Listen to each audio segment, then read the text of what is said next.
আমার আর সহ্য হচ্ছে না কন্ট্রাক্টর, এবার কাজের গতিটা বাড়িয়ে দেন যাতে গর্ত থেকে পানি বেরিয়ে আসে। ওকে ভাবি, আপনি বলেছেন, আমি এখন আরও জোরে জোরে কাজ করব। হ্যালো আমার প্রিয় বন্ধুরা, আশা করছি সবাই ভালো আছো। গল্পটা শুনলে তোমাদের মাথা ঠিক থাকবে না। তো চলো দেরি না করে গল্প শুরু করা যাক। বন্ধুরা, আমার নাম তানিয়া আক্তার। আমি থাকি ঢাকা যাত্রাবাড়িতে। অনেকদিন হয় আমার হাজব্যান্ড বিদেশে থাকে এবং আমিও বাংলাদেশে একা একা থাকি। আমার হাজব্যান্ড আমাকে ফোন করে বলে সে বাংলাদেশের বেশ কিছু টাকা পাঠাবে। এই টাকা দিয়ে যেন আমি বাংলাদেশের সুন্দর একটা বাড়ি করি। পরে আমার হাজব্যান্ডকে আমি বললাম, ঠিক আছে, আপনি যা বলবেন তাই হবে। পরে আমার হাজব্যান্ড আমার অ্যাকাউন্ট নাম্বারে বেশ কিছু টাকা পাঠিয়ে দিল আর আমাকে বলল ভালো একটা কন্ট্রাক্টর দেখে বাড়ির কাজগুলো করার জন্য। কিন্তু আমি একটা মেয়ে মানুষ, একা একা এত কিছু কিভাবে ম্যানেজ করব? তখন আমি আমাদের বাড়ির পাশে একজন বয়স্ক লোক কন্ট্রাক্টরকে বললাম, আমাদের বাড়ির কাজ ধরব, এখন কিভাবে কি করা যায়? তখন সেই কন্ট্রাক্টর আমার জাম্বুরার দিকে তাকিয়ে তাকিয়ে বলতেছে, ভাবি বলেন আমাকে কি করতে হবে? পরে আমি সেই কন্ট্রাক্টরকে বললাম, আপনার চোখের নজর আগে ঠিক করুন। আপনার বাসায় কি মা বোন নাই? পরে কন্ট্রাক্টর আমাকে বলতেছে, মা বোন সবাই আছে, কিন্তু আমি এখনো বিয়ে করি নাই।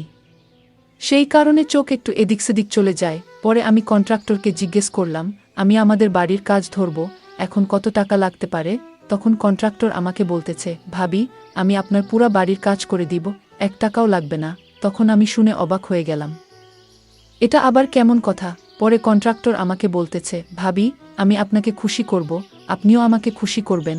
তখন আমি অবাক হয়ে গেলাম, এটা আবার কেমন খুশির কথা বলতেছে?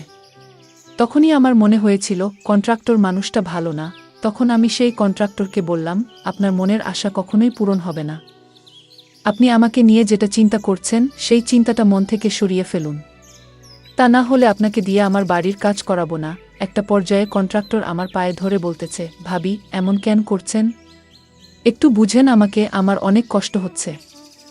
তখন আমি কন্ট্রাক্টরকে বললাম, দেখেন আমার হাজব্যান্ড বিদেশে আছে, সে আমাকে অনেক বিশ্বাস করে, তার বিশ্বাসটি নষ্ট করতে চাই না। তখন বাড়ির কন্ট্রাক্টর আমাকে বলতেছে, এখানে বিশ্বাস নষ্ট করার কিছুই নাই, আপনার হাজব্যান্ড তো জানবেই না। একথা শুনে আমিও একটু চিন্তা করলাম, আজকে অনেক দিন হয় আমার হাজব্যান্ড বিদেশে থাকে, আমারও তো মন বলতে কিছু আছে, কিন্তু আমি তো কাউকে কিছুই প্রকাশ করতে পারি না, আমি একটা মেয়ে মানুষ।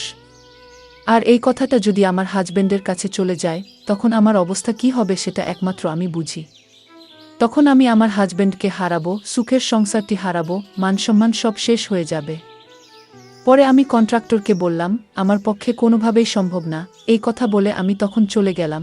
এরপরের দিন রাত 3টা বাজে সেই কন্ট্রাক্টর মিস্ত্রি আমার বাড়িতে চলে আসলো এবং আমাকে বলতেছে, ভাবি ঠিক আছে, আপনি যা বলছেন তাই হবে, আপনি আমাকে টাকা দিবেন, আমি কাজ করব।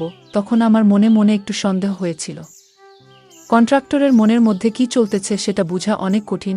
অন্যদিকে আমি চিন্তা করে রাখছি, যা হবার হবে, আমি টাকা দিয়ে ওনাকে কাজ করাবো, এর বাহিরে কিছুই হবে না। আমিও কন্ট্রাক্টরের সাথে কথা দিয়ে ফেলেছি, কালকে থেকে আমাদের বাড়ির নতুন কাজ শুরু হবে। তারপর কন্ট্রাক্টরকে জিজ্ঞেস করলাম, আমাদের বাড়ির জন্য রড সিমেন্ট এগুলা কোথায় থেকে কিনতে হবে? তখন কন্ট্রাক্টর আমাকে বলতেছে, আমার মোটরসাইকেল আছে, আপনি আমার পিছনে বসেন, আমি আপনাকে নিয়ে যাব সব জায়গায়, তারপর আপনার যেখান থেকে ভালো লাগে সেখান থেকে নিবেন।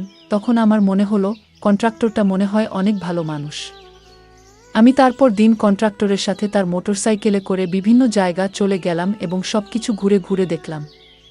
আমাদের বাড়ির জন্য যা কিছু লাগে সকল মালামাল কিনে ফেললাম। আমাদের বাড়ির কাজ ধরার আগে কন্ট্রাক্টর আমাকে বলতেছে, ভাবি এই ওষুধটা খান। পরে আমি জিজ্ঞেস করলাম, এটা কিসের ওষুধ? আমাকে বলে, এটা ঘুমের ওষুধ। আমি ওষুধের প্যাকেটটা হাতে নিয়ে কিছুক্ষণ চুপ করে দাঁড়িয়ে থাকলাম। কন্ট্রাক্টর বলল, ভাবি এটা নিয়ে নেন, রাতে একটু ভালো ঘুম হবে আপনার। ওর কথায় আমার মনের ভেতরে সন্দেহের দানা আবার একটু বড় হলো, কিন্তু পরিস্থিতি সামলানোর জন্য আমি বললাম, ঠিক আছে, ওষুধ আমি রাখছি। পরদিন সকাল থেকে আমাদের বাড়ির কাজ শুরু হলো। কন্ট্রাক্টর কাজের ফাঁকে প্রায় আমার আশেপাশে ঘোরাঘুরি করতে লাগল। মাঝে মাঝে মনে হতো ওর চোখের ভাষা বদলে যাচ্ছে। আমি ইচ্ছা করেই ওর দিকে আর তাকাতাম না, কিন্তু মনে মনে একটা অদ্ভুত অনুভূতি কাজ করত। কিছুদিন পর এক রাতে আমি বারান্দায় বসে আকাশের দিকে তাকিয়েছিলাম। মনে হচ্ছিল আমার জীবনটা একদম শূন্য। একটা দীর্ঘশ্বাস ফেলে ঘরে ঢুকতেই দেখলাম দরজার সামনে দাঁড়িয়ে আছে সেই কন্ট্রাক্টর। আমি চমকে গিয়ে বললাম, এই সময় এখানে কেন? ও চুপচাপ দাঁড়িয়ে রইল, তারপর শান্ত গলায় বলল, ভাবি, আমি শুধু আপনার একটু কথা শুনতে চেয়েছি। আমি বিরক্ত হয়ে বললাম, তোমার কাজ শেষ না হলে আমাকে একা থাকতে দাও। ও একটু এগিয়ে এসে বলল, আপনাকে দেখে মনে হয় না আপনি একা ভালো আছেন। আমি তো শুধু আপনাকে একটু সুখী করতে চাই। আমি কিছু বলার আগেই ওর হাত আমার হাতের উপর এসে পড়ল। আমার শরীরটা হঠাৎ শিউরে উঠল। আমি বুঝতে পারলাম আমার মনে কোথাও একটা বাধা গলে গলে পড়ছে। ওর চোখের দিকে তাকালাম, সেখানে অন্যরকম এক আকর্ষণ। আমি নিজেকে সামলাতে চাইলাম, কিন্তু অজান্তেই আমার হাত সরাতে ভুলে গেলাম। সেদিন রাতে আমাদের মধ্যে এমন কিছু হলো যা আমি কখনো কল্পনাও করিনি। পরদিন সকালে আয়নার সামনে দাঁড়িয়ে নিজের চেহারা দেখলাম। আমি জানি এটা ভুল ছিল, কিন্তু মনে হলো অনেকদিন পর আমি জীবিত। তবে এই জীবনের একটা মূল্য দিতে হবে। এটাই হয়তো আমার গল্পের শেষ, কিন্তু সেই রাতের স্মৃতি আমার জীবনে চিরকাল থাকবে।